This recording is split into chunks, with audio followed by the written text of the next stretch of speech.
Fala pessoal do Facebook, do Instagram que acompanha o QBB Advocacia. Nós estamos gravando essa live agora Nós estamos fazendo essa live agora durante a gravação do 16º episódio do QBB Cast, que vai falar sobre proteção de dados no Brasil. E a gente vai falar esse assunto com o advogado Lucas Bezerra Vieira. Estamos aqui para começar. Se você tiver alguma pergunta, alguma dúvida, pode deixar aí nos comentários que a gente vai respondendo aqui durante essa gravação, não é não, Lucas? É isso aí, bom dia pessoal. Hoje a gente vai tratar sobre a Lei de Proteção de Dados brasileira. Durante a semana, não sei se vocês acompanharam, a advogada Liliana Rodrigues publicou o segundo e-book sobre a GDPR, que é a Lei de Proteção de Dados da União Europeia. A primeira lei completa que tratou sobre a proteção de dados pessoais no mundo depois dos escândalos que ocorreram, que a gente vai tratar um pouquinho mais adiante. Aí a ideia é que nesse podcast a gente tanto explique qual foi o contexto de criação, porque é que começaram a ser regulamentadas a proteção de dados em diversos países do mundo e algumas nuances específicas e pontuais da Lei de Proteção de Dados brasileira. Foi publicada no ano passado, mais ou menos no mês de agosto. Dia 14. Exato. Vamos lá então? Esse podcast vai estar disponível nas plataformas do QBB Advocacia, nas plataformas de áudio, a Spotify e a Yush. Na segunda-feira, por volta do meio-dia, a gente está publicando esse novo episódio.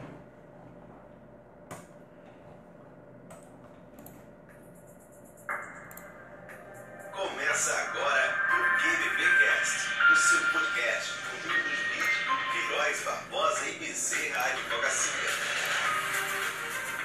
Olá para você que acompanha o QBB Cast, estamos em mais um episódio e dessa vez nós vamos falar sobre proteção de dados no Brasil. Quem vai falar comigo esse assunto é o advogado Lucas Bezerra Vieira, está aqui do meu lado. Olá, Lucas! Bom dia, Adson, bom dia, queridos ouvintes do QBB Cast. É um prazer estar aqui com vocês para tratar de mais um tema sobre direito, inovação e tecnologia. Dessa vez a Lei de Proteção de Dados, algo tão comentado nos últimos meses e que reflete muito em quase todas as empresas e startups brasileiras.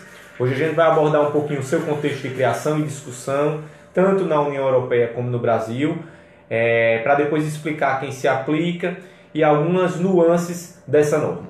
Perfeito. Na última semana, a advogada Liliana Bezerra, Rodrigues publicou um artigo, sobre a proteção de dados, na verdade, 2 e-books, são 2 partes, que você também pode conferir no nosso site, o site do QBB Advocacia, que é o qbb.adv.br. A gente vai falar um pouquinho sobre a proteção de dados da União Europeia, mas o foco mesmo desse podcast é o do Brasil, né, Lucas? Exato. É interessante que quem tem empresa que pretende expandir ou então já tem clientes, já tem parceiros na União Europeia, que acesse o conteúdo da professora Liliana, da advogada Liliana, baixe o material, porque assim, a gente imagina que por ser uma norma da União Europeia não tem aplicabilidade para as empresas no Brasil. Mas não. Tem algumas nuances que são bem parecidas com a lei brasileira, que às vezes não importa a sede da sua empresa, mas sim onde você trata dados e de quem você capta os dados, que a gente vai tratar um pouquinho mais adiante. Ou seja, provavelmente se você tem uma empresa sediada em Natal, mas tem clientes na União Europeia, você tem que se adequar e se adaptar ao regulamento europeu. Por isso que é interessante quem pretende expandir o comércio, um negócio, quem tem uma startup que tem alcance global, ou até mesmo realiza captação de dados de pessoas da União Europeia, seja baixando um e-book, seja fazendo uma análise de um material por um e-mail marketing, que acesse esse conteúdo e nosso site, porque ele está bem bacana.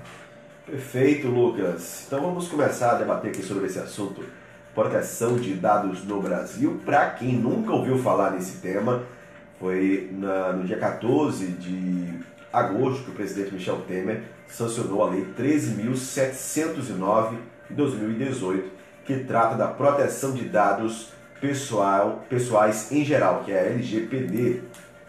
Foi um tempo grande de discussão, Lucas, para até então ser sancionada essa lei. Então vamos saber do que se trata primeiro essa lei de proteção de dados aqui no Brasil. Legal, Adson. Quando a gente trata de proteção de dados, a gente tem uma vinculação muito grande com as novas tecnologias. A gente sempre teve a transmissão de dados para terceiros, para empresas, porque a gente faz o contrato, a gente faz um acordo, faz qualquer termo, a gente está transferindo nossos dados para outra pessoa jurídica. O que é que acontece? Quando a gente começou a captar esses dados e uni-los com essas novas tecnologias dessa revolução industrial que a gente tem, essa quarta revolução que muita gente chama, né? Que tem a ver com a inteligência artificial, o aprendizado de máquina e a Big Data, que é o que? A gente pega esse grande conjunto de dados que a gente tem, bem variável, bem numeroso, e tem uma máquina analisando eles, a gente começou a ter a capacidade de utilizar esses dados não só como uma forma de vender nossos produtos ou serviços, mas também de induzir e até prever comportamentos dos seres humanos. E o que foi que aconteceu?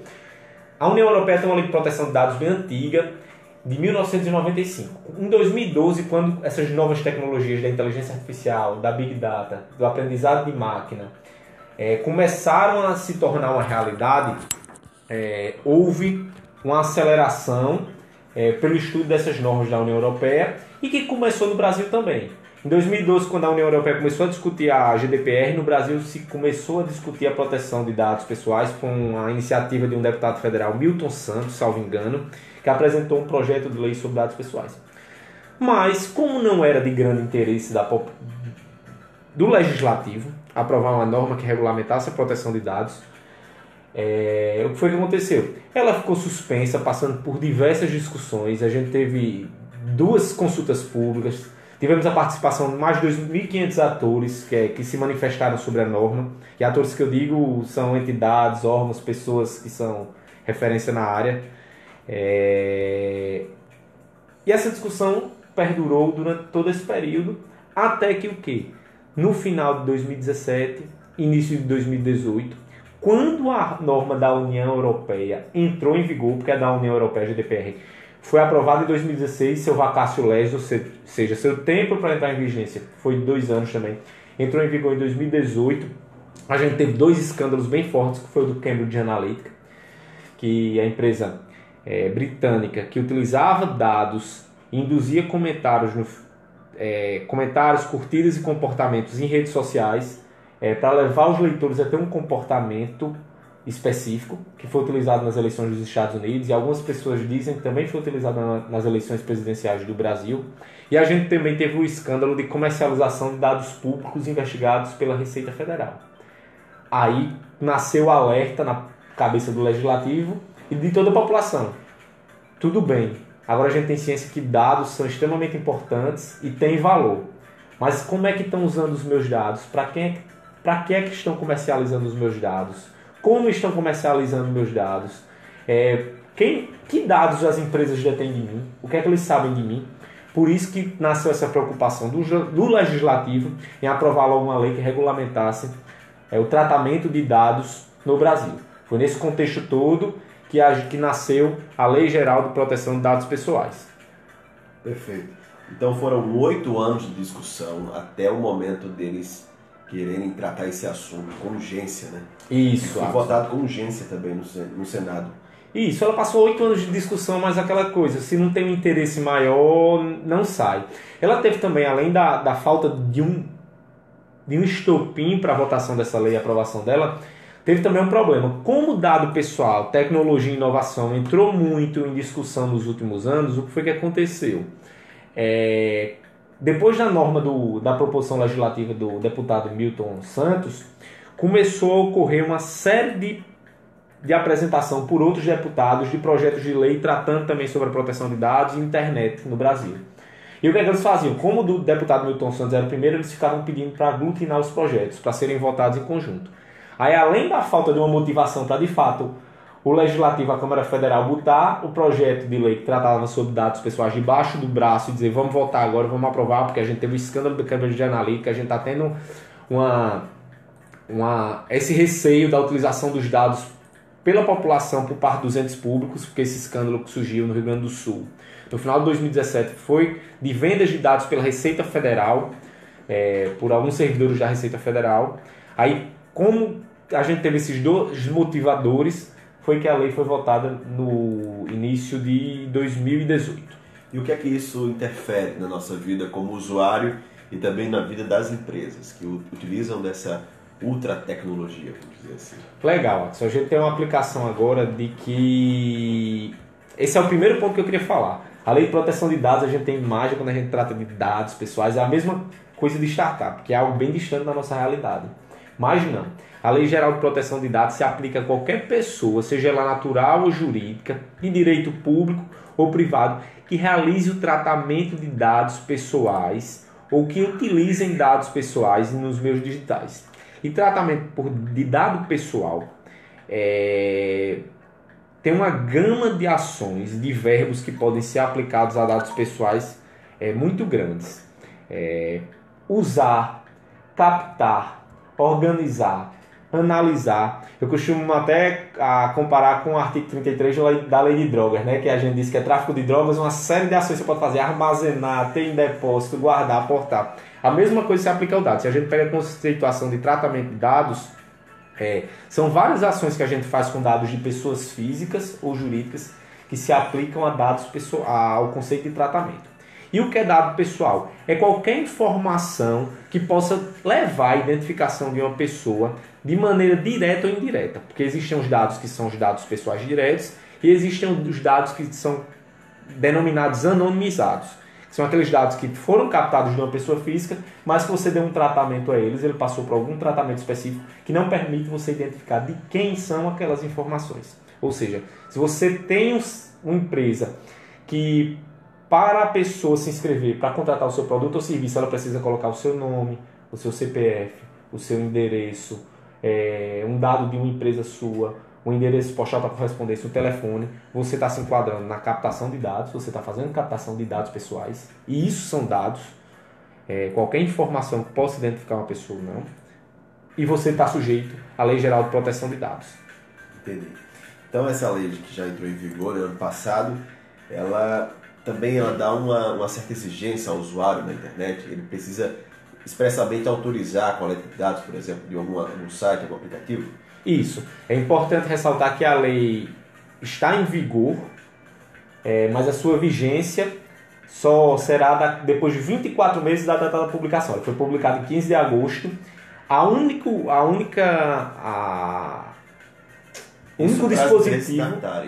Não, na verdade não. A lei já está em validade, já está em vigor, mas a sua vigência, ou seja, ela vai ter aplicabilidade prática 24 meses depois da sua publicação, ou seja, a partir de 15 de agosto de 2020. O único dispositivo da lei que teve vigência imediata foi da criação da Associação Nacional de Proteção de Dados, que vai ser uma entidade maior que vai fazer o controle de proteção de dados das empresas que estão fazendo o tratamento deles no Brasil. O que é importante ter ciência que pelo fato da lei já estar em vigor, a gente tem que começar a se adaptar a ela, porque essa lei ela exige uma série de mudanças no posicionamento das empresas que dependem de um trabalho técnico, principalmente em empresas de tecnologia, como também exigem uma série de trabalho jurídico, como a atualização dos documentos jurídicos. A quem que essa lei vai se aplicar? Que é muito importante, é um dos pontos principais. A quem tem estabelecimento do Brasil, independente da sua sede, ou seja, se a empresa é sediada fora do país, mas ela tem qualquer tipo de estabelecimento no Brasil, ela se submete às disposições da Lei Geral de Proteção de Dados. A quem oferece qualquer serviço a um consumidor brasileiro, ou seja, eu tenho uma empresa no exterior, mas tem um serviço online que a pessoa pode contratar aqui pelo Brasil. Eu também estou me submetendo às normas da Lei Geral de Proteção de Dados. Lucas, mesmo que o cara que esteja no Brasil seja um estrangeiro, sim. Pois se ele está situado aqui no Brasil, contratando o serviço nosso, ele está submetido à nossa jurisdição, às disposições do Código de Defesa do Consumidor e da Lei Geral de Proteção de Dados. E a quem colete ou trate dados pessoais de pessoas localizadas no país. Ou seja, eu estou na União Europeia, não tenho um contrato de prestação de serviço, nem vendi o produto ao Brasil, mas estou captando dados de alguma forma, com a captação de um e-book, com a divulgação de um material de pessoas que estão situadas no Brasil, mesmo que a pessoa também seja europeia, sim, você tem que se submeter às normas da Lei Geral de Proteção de Dados. O problema é que isso acontecia antes da lei de forma dissimulada, né? Poderia acontecer de forma dissimulada. Agora, com o advento dessa lei, com o vigor dessa lei, eles têm que deixar claro aos usuários que estão coletando dados pessoais, não é isso? Isso, a gente tem uma série de princípios da lei que as empresas devem seguir. Finalidade, consentimento são alguns deles. Ou seja, a gente tem que, de fato, confirmar, informar ao usuário ao titular dos dados que a gente está fazendo a captação desses dados. 2, a gente tem que ter o consentimento dele expresso que a gente está captando esses dados. A gente tem que informar qual a finalidade da captação desses dados. E 3, qual a utilidade. Ou seja, eu tenho que ter o consentimento, em se tratando da relação usuário-empresa, eu tenho que ter o consentimento do titular dos dados. Ele tem que saber a finalidade que os dados deles estão sendo captados e se esses dados de fato são relevantes para essa função. Ou seja, se eu tenho uma empresa de prestação de serviços na área de informática, se eu capto os dados, eu tenho que informar ele que eu estou captando aqueles dados. Qual será a finalidade? Eu estou captando esses dados para estudar o meu mercado consumidor, meus clientes. E esses dados são necessários que eu estou captando, que seja seu nome, quantos computadores você tem em sua casa, qual a frequência que você coloca eles para fazer uma formatação, tem a finalidade específica disso. Eu não posso captar dados a mais ou a menos, nem captar os dados dizendo que vou utilizar para uma finalidade e utilizar para outro objetivo que a minha empresa tem ou que um parceiro meu tenha. Esse é outro ponto interessante da lei. Como descobriu-se que as empresas comercializavam os dados, a norma também previu que se você vai de alguma forma compartilhar dados com parceiros, você tem que deixar isso expressamente informado naquele termo de uso, naquele contrato que você tem com a parte. E de que forma acontece a punição, caso uma empresa não entre de acordo com a lei? O que acontece com ela? A gente tem o órgão nacional que vai ser responsável pela fiscalização é a Entidade Nacional de Proteção de Dados, que já está sendo criado. No início da norma, Michel Temer vetou esse dispositivo específico porque acreditava que houve um vício de iniciativa em sua criação, mas isso foi resolvido e a entidade já está em vigor. Na União Europeia, como a lei entrou em vigência ano passado, já houve a aplicação de uma multa. Não sei se vocês acompanharam, o Google recebeu uma multa de 50 milhões de euros na União Europeia por descumprimento das disposições da GDPR. Ou seja, no Brasil, a entidade responsável por fiscalizar vai ser a Autoridade Nacional de Proteção de Dados e as sanções que ela pode aplicar às empresas são algumas, como a eliminação dos dados pessoais, o bloqueio do tratamento de dados, a empresa não vai poder mais manusear os dados dos usuários, aplicar uma multa de até 2% do faturamento do grupo, da empresa, da pessoa jurídica no Brasil, ou seja, além de aplicar uma multa diária por descumprimento, além da advertência em si e da publicização da informação, ou seja, a empresa tornar pública que ela está cometendo essa infração e que de fato ela vai ter que tomar determinadas medidas para corrigir isso. A pessoa lesada também pode ser indenizada pela empresa? Diretamente a norma não prevê essa possibilidade, mas nada é possível, como o Código Civil prevê a indenização por perdas e danos para quem sofrer qualquer ilícito civil, não é algo que é retirado. A lei não trata diretamente, mas já há outros dispositivos legais que prevêem isso. A lei não trata diretamente, até porque geralmente quando ocorre o vazamento de dados ou um tratamento indeterminado de dados de uma forma irregular, você não faz isso com o usuário. Imagina um banco de dados do Google com vazamento, com tratamento irregular de todos os usuários do Google, milhões de usuários. Uma ação coletiva, uma ação individual de cada usuário desse pedindo indenização poderia afetar de fato toda a empresa. Por isso que a ideia é que essa aplicação da multa de 2% já seja algo como se fosse uma punição exemplar para que a empresa corrija esse erro para as próximas ações de tratamento de dados.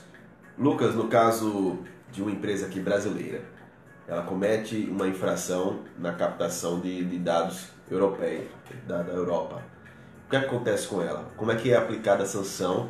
É aplicada a sanção da Lei de Proteção de Dados brasileira ou a Lei de Proteção de Dados europeia? Como é que isso entra em jogo? Adson, essa é uma brecha que a gente tem na norma, porque a norma brasileira é muito semelhante à União Europeia. A da União Europeia, elas foram utilizadas como parâmetro. Como a da União Europeia foi a primeira nesses moldes que a gente tem notícia no mundo, depois saiu a do estado da Califórnia, que também teve o mesmo sentido. Ressalto, já haviam leis de proteção de dados antes, tanto na União Europeia, a primeira da União Europeia de 1995. No Brasil a gente já tinha o Marco Civil da Internet que tratava sobre também proteção de dados.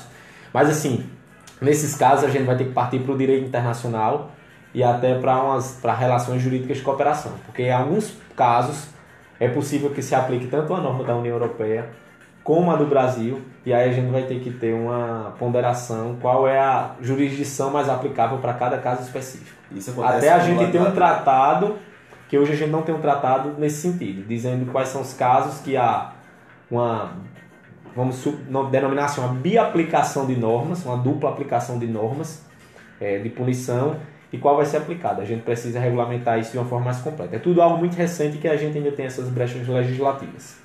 No futuro devem ser... Não, com certeza. Com certeza isso agora deve ser o objetivo de aperfeiçoamento, até porque a tecnologia toda hora está evoluindo e trazendo novos cenários, novos parâmetros que a gente precisa, e tanto para organizar a lei como para trazer uma unificação das normas mundiais sobre tratamento de dados pessoais. Uma dúvida, Lucas, também. Nos Estados Unidos já existe uma lei de proteção de dados, nesses outros países mais desenvolvidos, sem ser da Europa? Porque essa repercussão que teve da lei de proteção de dados da Europa foi muito grande, como se fosse realmente algo muito novo, algo que não existisse em nenhum outro continente, em nenhum outro país. Esse é um aspecto bem interessante, porque que a Europa saiu na frente. Porque a gente, como a informação, eu falei, tomou essa capacidade de induzir comportamentos, até prever comportamentos. Você tem inteligências artificiais que imaginam que você vai querer comer algumas horas de acordo com o que ela sabe de você. Isso é valiosíssimo para qualquer cenário, vale dinheiro de fato hoje, tem um valor monetário. As grandes empresas que controlam esses dados são o quê? Facebook, Google, Amazon, empresas americanas que atuavam no mercado global. Por isso a preocupação da União Europeia em sair na frente e regulamentar a proteção desses dados. Mas de fato, os Estados Unidos, a gente tem esse cenário um pouco diferente dos estados terem esse poder legislativo autônomo. Alguns estados americanos já têm a regulamentação de proteção de dados. O primeiro deles foi a Califórnia, que publicou a CCPA, que é California Consumer Privacy Act, em 2018, que foi a primeira lei que se baseou na GDPR, e outros já têm. E grandes países mundiais, principalmente a China, tem uma lei de proteção de dados muito severa, que impede o compartilhamento e até a atuação de empresas sediadas no exterior. Mas assim, existem outros países sim, todos os países, a Argentina também já tem a sua lei especial de proteção de dados pessoais, e isso é uma tendência mundial. Um exemplo grande de uma empresa de coleta de dados é a Google mesmo, porque, por exemplo, no Maps, você tem um Maps instalado no seu celular, você vai em um estabelecimento, quando sai, ele pede para avaliar aquele estabelecimento. Exato. Dizer se realmente tem um estacionamento para cadeirantes, dizer se aquele lugar tem cartão de crédito. E, além disso, por exemplo, você passa um mês, uma semana parado, o Maps acaba dando uma sugestão de um lugar para você ir baseado nos cantos, nos lugares que você já foi. Então ele coleta muito esses dados. Então acho que a tendência muito é essa, né, desses aplicativos, dessas empresas de tecnologia, é coletar dados para conseguir também atingir os seus objetivos, né? Exatamente. As empresas utilizam os dados para de alguma forma monetizar. Acabou essa ideia de que você só monetiza serviços gratuitos com publicidade. E isso a gente entra até numa dicotomia do direito, até que ponto eu estou disposto a abrir mão da minha privacidade e do meu sigilo para não pagar serviços que a gente usa hoje no dia a dia, como Facebook, como Instagram. E se a gente começa a regulamentar até um ponto que é bem juridicamente relevante, quando a gente trata da discussão da proteção de dados, a gente tem que ter uma lei de proteção de dados que dê o direito ao titular dos dados, a eu, você, a saber o que a empresa está tratando, o que ela está trabalhando, mas a gente também não pode limitar tanto, porque se a gente limitar tanto a proteção de dados, essa empresa vai ter que monetizar de alguma forma e provavelmente ou ela vai restringir o seu mercado, vai diminuir a sua atuação, ou a gente vai parar de usar essas tecnologias que a gente tem hoje de uma forma gratuita, que a gente não precisa pagar diretamente. Por isso que a regulamentação tem que vir, junto com a conscientização dos usuários, mas para também a gente ter um controle do que a empresa vem fazendo com os nossos dados, que são a nossa imagem no mundo digital. Perfeito, Lucas. Eu acho que é isso, né? Detalhamos uma boa parte desse assunto. E quem tiver dúvidas sobre a questão da LGPD, exatamente. LGPD da União Europeia, da parte da Europa, você pode acessar o e-book da Liliana Rodrigues, advogada do QBB Advocacia. Ela publicou nessa última semana a segunda parte desse e-book. E você, se quiser também acessar a outra, você pode ir no nosso site qbb.adv.br e também acessar essa primeira parte, baixar gratuitamente e usufruir desse conteúdo, né, Lucas? Exatamente. Como eu falei, pessoal, ressaltar, quem tem qualquer tipo de tratamento de dados de clientes, de pessoas sediadas na União Europeia, é interessante que tenha acesso ao conteúdo da GDPR, certo? Para acompanhar esse material, saber o que é que está se sujeitando, porque muitas vezes a gente está submetido à aplicação dessa lei e não sabe, imagina que não está. Quem está pretendendo expandir mercado também, é algo que vai ser muito cobrado nos próximos anos pela seara pública, pelos entes públicos. É importante que a gente esteja adaptado a isso. Acho que um exemplo também de coleta de dados que eu queria dar, quando você vai registrar no aplicativo, você baixa, por exemplo, um exemplo prático aqui, a Uber no seu celular. Você baixa o aplicativo e você vai fazer o cadastro. Você nunca teve cadastro na Uber. No cadastro você bota login com o Facebook, login com o Instagram e essas redes sociais fornecem todos os dados primários para essa outra plataforma, né? Mas aí você já permitiu, você já vê um exemplo aí dos dados que você coloca nas redes sociais sendo divulgados para outros meios, mas mediante, claro, a sua aprovação, sua autorização. Isso. Tanto que nos termos de uso dessas grandes plataformas, eles colocam o seguinte, que eles... Para dar uma celeridade no cadastro. Isso. E muita gente não tem tempo de ficar preenchendo dado por dado de toda a plataforma. Pois é. E as empresas costumam muito colocar que é o seguinte, você está informando aqueles dados que serão utilizados agora para finalidade tal e tal e tal, mas o que você publicar nas suas redes, o que você lançar no mundo, está na internet. Isso aí não volta mais. E eu acho que a plataforma que você usou para a rede social para fazer o login também consegue coletar alguns dados que você coloca lá dentro e dá algumas sugestões indiretas para você usufruir tal produto. Não, com certeza. Eles têm essas inteligências artificiais que analisam comportamentos, fazem predicções, que chamam, e induzem situações, interesses nossos. Um exemplo comum mesmo são essas plataformas de música, que às vezes a gente conecta pelo Facebook e eles já sugerem CDs, álbuns, cantores que a gente já gosta, que já curtiu uma página. Ou seja, essas informações hoje, graças à Big Data, estão todas interligadas e são utilizadas pelas empresas para oferecer produtos, serviços e até induzir comportamentos para a gente. Beleza, é isso, né, Lucas? É isso aí, pessoal. Finalizamos aqui mais um QBBcast. Queria agradecer a participação de vocês e espero que tenham gostado. Perfeito, pessoal. Muito obrigado pela participação. Qualquer dúvida, pode mandar um e-mail para contato@qbb.adv.br e a gente vai responder com o maior carinho para você. Acesse nossas redes sociais, nossa página também, www.qbb.adv.br. Lá tem todos os podcasts, tem todos os e-books, tem artigos dos nossos advogados produzidos diariamente no nosso escritório. Até para vocês, até a próxima segunda, até o próximo podcast.